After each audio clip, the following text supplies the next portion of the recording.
ખેડૂત મિત્રો, આપ સૌનું સ્વાગત છે આપણી યુટ્યુબ ચેનલ ઇન્ફોર્મેશન ઓફ ગુજરાતમાં અને હું રેયાન જુનેજા.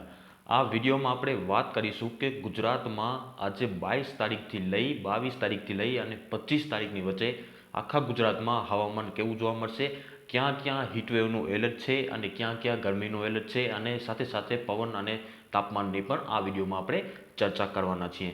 તો આ પહેલાં હું તમને એક નિવેદન કરીશ કે હજુ સુધી આપને આ ચેનલને સબસ્ક્રાઇબ ન કરી હોય ઇન્ફોર્મેશન ઓફ ગુજરાતને, તો હવામાનની રેગ્યુલર અને સચોટ અપડેટ મેળવવા માટે આપણી આ યુટ્યુબ ચેનલ ઇન્ફોર્મેશન ઓફ ગુજરાતને સબસ્ક્રાઇબ કરી દેજો. સાથે સાથે જાણકારી સારી અને अच्छी લાગે તમને તો આ વિડીયોને પણ એક લાઇક કરી દેજો. તો હું તમારા માટે છોટું નિવેદન કરીશ કે આ વિડીયોને સબસ્ક્રાઇબ કરી દેજો. સાથે સાથે આ જાણકારી સારી લાગે તો આ વિડીયોને પણ એક લાઇક કરી દેજો, અને તમને આ જાણકારી સારી લાગે તો તમે શેર પણ કરી શકો છો. અનેક ગ્રુપમાં એવા વોટ્સઅપ ગ્રુપ છે હવામાનને લગતા ગુજરાતના, એમાં તમે પણ શેર કરી શકો છો, છૂટ છે. તો સૌથી પહેલાં આપણે પવનની વાત કરીએ કે 22 તારીખથી લઈ અને 25 તારીખની વચ્ચે આખા ગુજરાતમાં પવનનું જોર કેવું જોવા મળશે. તો મિત્રો, પવનની વાત કરીએ તો પવન છે તે અત્યારે નોર્મલ આસપાસ છે. જો કે આરબના પવન ચાલી રહ્યા છે, જે આરબ દેશોથી આવી રહ્યા છે. મતલબ કે ટૂંક અને ટચ અરબી સમુદ્રમાંથી જે પવન આવી રહ્યા છે તે હજુ પણ અરબી સમુદ્રમાંથી આવશે 22થી લઈ અને 25 તારીખની વચ્ચે. આપણે આ 22, 23, 24 અને 25 4 દિવસ માટેનો આપણે હવામાનનો અંદાજ કાઢ્યો છે આજે. તો 22થી લઈ અને 25 તારીખની વચ્ચે પવનની દિશાની અગર વાત કરીએ તો મોટા ભાગના ગુજરાતના વિસ્તારોમાં, જે દરિયાકાંઠાના વિસ્તારો છે, જેમાં દક્ષિણ ગુજરાત હોય કે સૌરાષ્ટ્ર હોય, પછી કચ્છના વિસ્તારો હોય, સૌરાષ્ટ્ર અને કચ્છના વિસ્તારો હોય, આ બધા વિસ્તારોમાં ભાવનગરથી લઈ અને ગીર સોમનાથથી લઈ પોરબંદર, દ્વારકા, જામનગરથી લઈ ગાંધીધામ, માંડવીથી લઈ અને ઠેઠ નખત્રાની માફ કરજો, જે લખપતની વચ્ચે વિસ્તાર છે, આ બધા વિસ્તારોમાં આરબના પવન જોવા મળશે. મતલબ કે જે અરબી સમુદ્રમાંથી જે પવન આવી રહ્યા છે એ જોવા મળશે, અને અત્યારે આ પવન જારી રહેશે. મતલબ કે આ પવન છે એમાં કોઈ ખાસ ફેરફાર જોવા મળે એવી શક્યતા નથી. આરબના પવન રહેશે તો એટલા માટે આ પવન છે એ હશે ગરમ. તો આના પ્રમાણે કે શું થશે કે તાપમાનને આ પવન પણ ઊંચું લઈ જશે, અને આ અત્યારે 22થી લઈને 25 તારીખની વચ્ચે પવનમાં મોટો ફેરફાર કંઈ થાય એવું જણાતું નથી. છતાં પણ ઉત્તર ગુજરાતના અમુક ભાગોમાં આ પવન છે વળાંક લઈ અને રાજસ્થાન તરફથી પવન આવી રહ્યા છે. મતલબ કે તમને એવું લાગશે કે આ ઉત્તર દિશાથી પવન આવી રહ્યા છે, તો આ તાપમાનને ડાઉન કરશે. તો આવું કંઈ નથી, તાપમાનને આ ગિરાશે નહીં, તાપમાનને નીચું નહીં લઈ જશે. કારણ કે હવે જે ઉત્તરમાંથી પવન આવશે એ પણ દોસ્તો સમજી લેજો પહેલે, હવે જે પણ કાંઈ ઉત્તરમાંથી જે પવન આવશે એ હવે ઠંડા ન હોય. કારણ કે હવે વેસ્ટર્ન ડિસ્ટર્બન્સ છે એ એની ઇન્ટેન્સિટી દિવસ દરમિયાન ઉત્તરમાં જશે. મતલબ કે હવે ઉપર જતા રહેશે વેસ્ટર્ન ડિસ્ટર્બન્સ. સૂર્યનારાયણ જેટલું ઉપર આવશે એટલું વેસ્ટર્ન ડિસ્ટર્બન્સનું પ્રમાણ છે એ પણ ઉત્તરની તરફ વધારે ખસકવા લાગશે. તો રશિયા અને ચાઇના તરફથી વેસ્ટર્ન ડિસ્ટર્બન્સ આવશે, તો આપણા ભારતના પહાડો પર કોઈ ખાસ બરફબારી અથવા કોઈ સ્નોફોલ ન દઈ શકશે.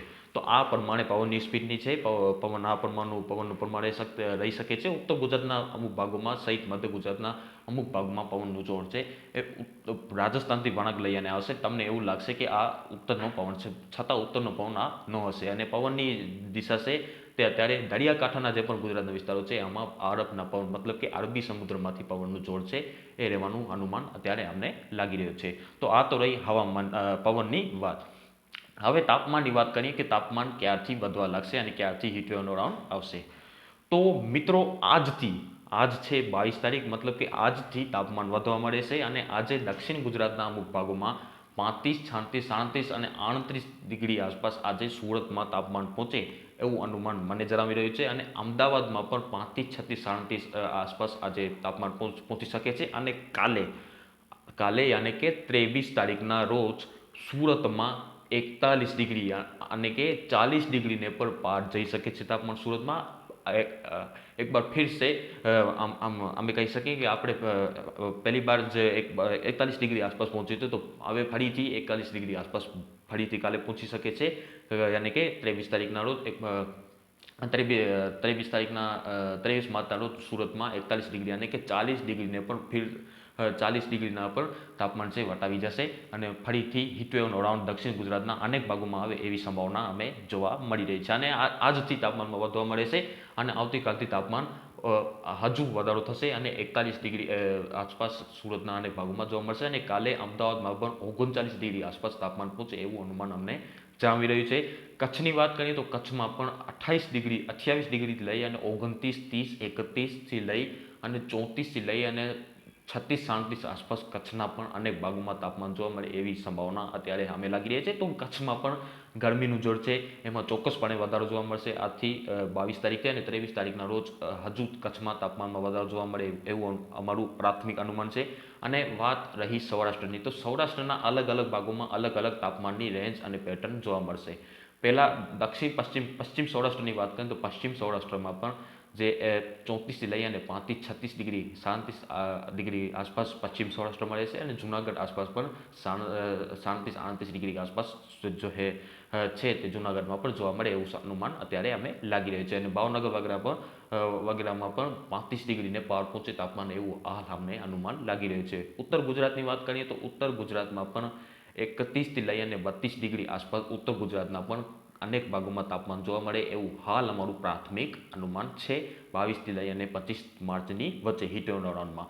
અને મધ્ય ગુજરાતમાં પણ તાપમાન છે એ સામાન્ય કરતાં ઉપર જોવા મળે 35 ડિગ્રી કરતાં ઉપર જોવા મળે 36, 37, 38, 39 ડિગ્રી આસપાસ તાપમાન જોવા મળે એવું અનુમાન આપણે 23-24 તારીખે મારું પ્રાથમિક અનુમાન છે. અને 25 તારીખે ફરીથી તાપમાનમાં ફરીથી કંઈ ઘટાડો જોવા મળે એવું અનુમાન અત્યારે લાગી રહ્યું છે. તો અમે કહી શકીએ કે મેન એના મુખ્ય દિવસ છે તે 23-24ના છે હીટવેવના રાઉન્ડમાં. અને હું ઓવરઓલ અંદાજ કાઢીએ તો 22થી લઈ અને 25 તારીખની વચ્ચે ગુજરાતમાં હીટવેવનો રાઉન્ડ આવે એવી શક્યતા હાલ આપણે લાગી રહી છે. આજથી હીટવેવનો રાઉન્ડ શરૂ થશે અને દક્ષિણ ગુજરાતમાં વધારે તાપમાન જોવા મળે અને દક્ષિણ ગુજરાતમાં થોડો જ્યાદા તાપમાન અને વધારે તાપમાન જોવા મળે એવું હાલ અમારે પ્રાથમિક અનુમાન લાગી રહ્યું છે. બાકી જાણકારી કેવી લાગી એ કોમેન્ટ બોક્સમાં જણાવજો. બનાવજો આ ચેનલ સાથે. મળીશું એક નવી અપડેટ સાથે. ત્યાં સુધી બધાને આભાર.